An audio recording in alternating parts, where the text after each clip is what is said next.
Syracuse head coach Gary Gait, Rhoa, Mike Leo, Will Mark. Quick opening statement from coach. We'll start with some questions. That was quite a game, Came down to overtime, and I think the good thing was that we learned a lot about ourselves, what we need to work on, and it'll be great film for us to improve. So, that's a top 4 team, a perennial top 4 team in the country, and we're right there with them. I think we're getting close, a little bit of maturity, learn a little bit more. The good thing is we got almost a whole season ahead of us. We got 11 more games. So for a lot of teams, that's their entire season. So we're only 4 in. To play a team like that's a privilege and an honor, and we gave them our best shot. Came up a little bit short today. So I'm proud of all the guys, getting down early, fighting their way back. I thought we made plays in every area of the field, and I think we made some mistakes in every area. So we'll go back to work, trying to clean things up. The great thing is we don't have to wait long for the next opponent. We don't have to wait a whole week to try and be sad about it or try and figure it out. We get to play another game. Utah's coming to town on Wednesday, and we're going to put this behind us and move forward. Right now. Gary, take me through the disallowed goal in overtime. What did the refs tell you? What did the replay say? And just everything that you know. I didn't really get a chance to look at it during the game. The ball was in the net well before he slid into the crease, but he did. There's guys all on top of him.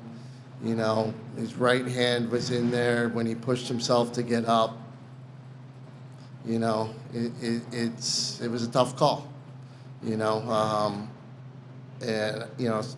speaking to Coach Tillman after, I think we got some things to do to clean up the replay rule. I think there's work to be done.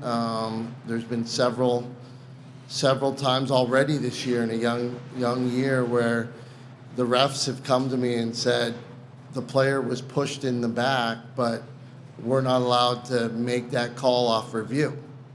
So he may have ended up the crease, but they missed the push, and that's happened almost every game we played so far.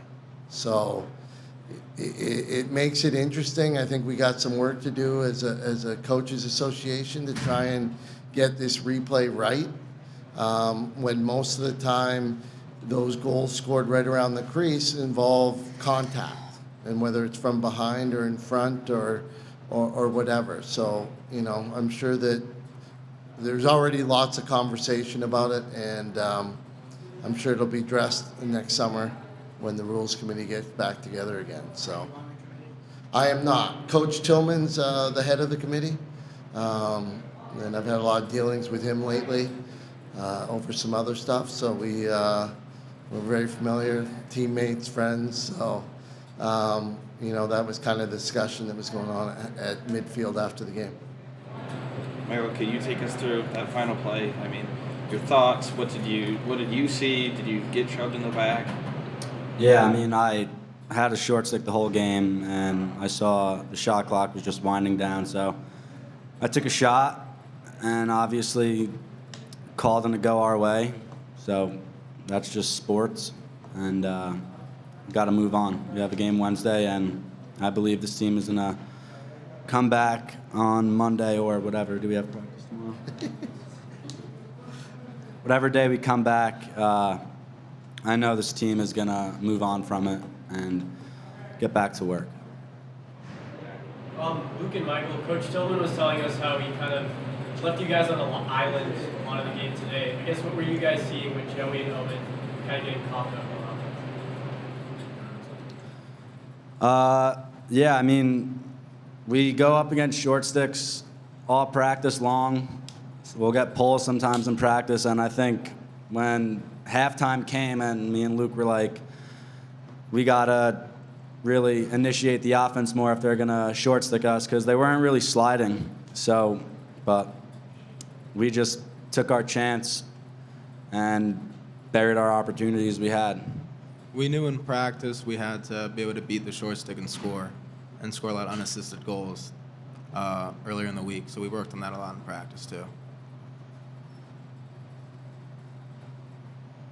Will, it felt like you really came alive out of halftime. I believe you had 5 saves in that third period there. Did you adjust something, or did the defense adjust something, or was that just kind of the pace of the game and how it was going for you?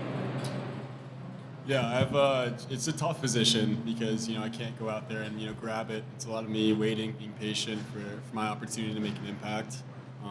The biggest thing that I focus on is my mental game, staying right mentally, trying to be patient, and just trying to see the ball and, give these guys a chance to score.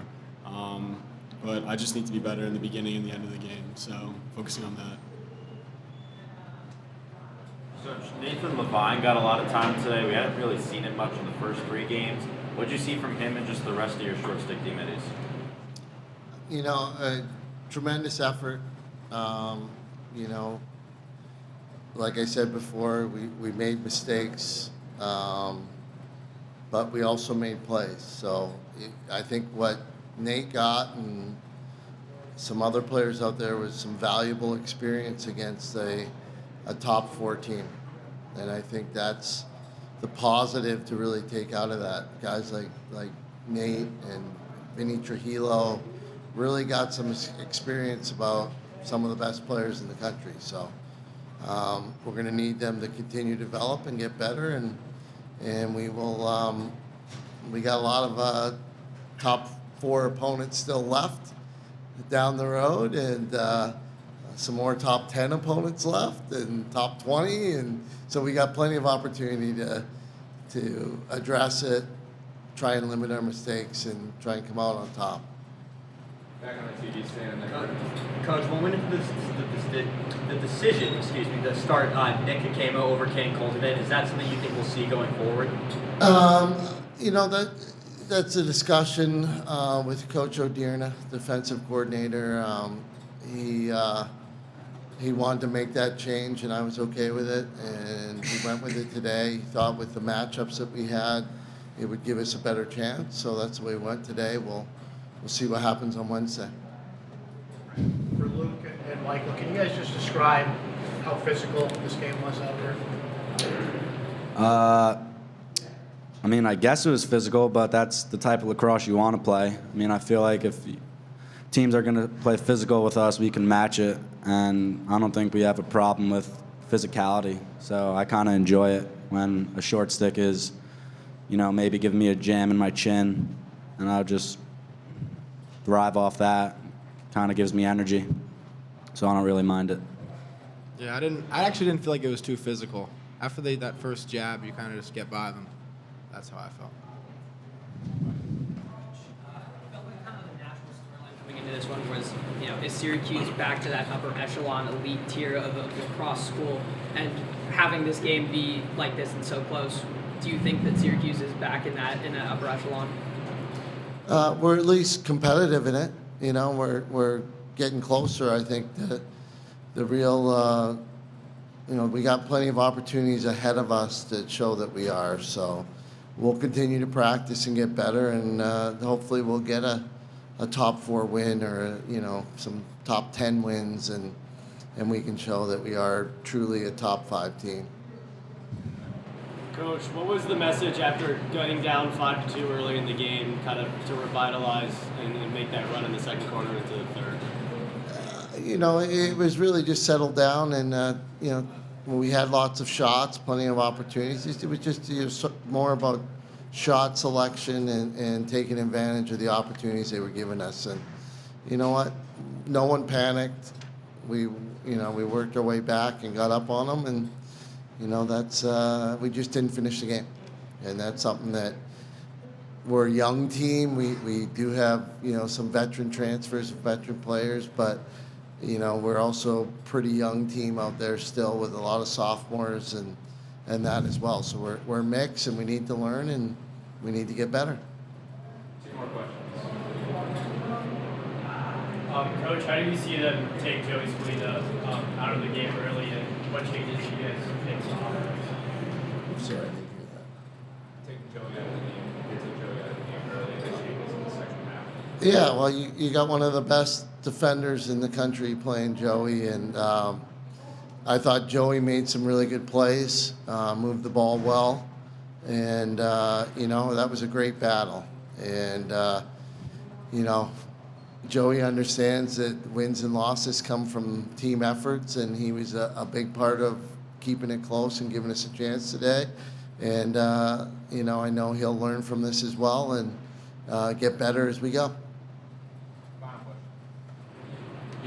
Yeah, okay. Just making sure that was funny. First game, big game for John O'Deer as the defensive coordinator here. What was it like on the defensive side, kind of throughout the game and the communication with Coach?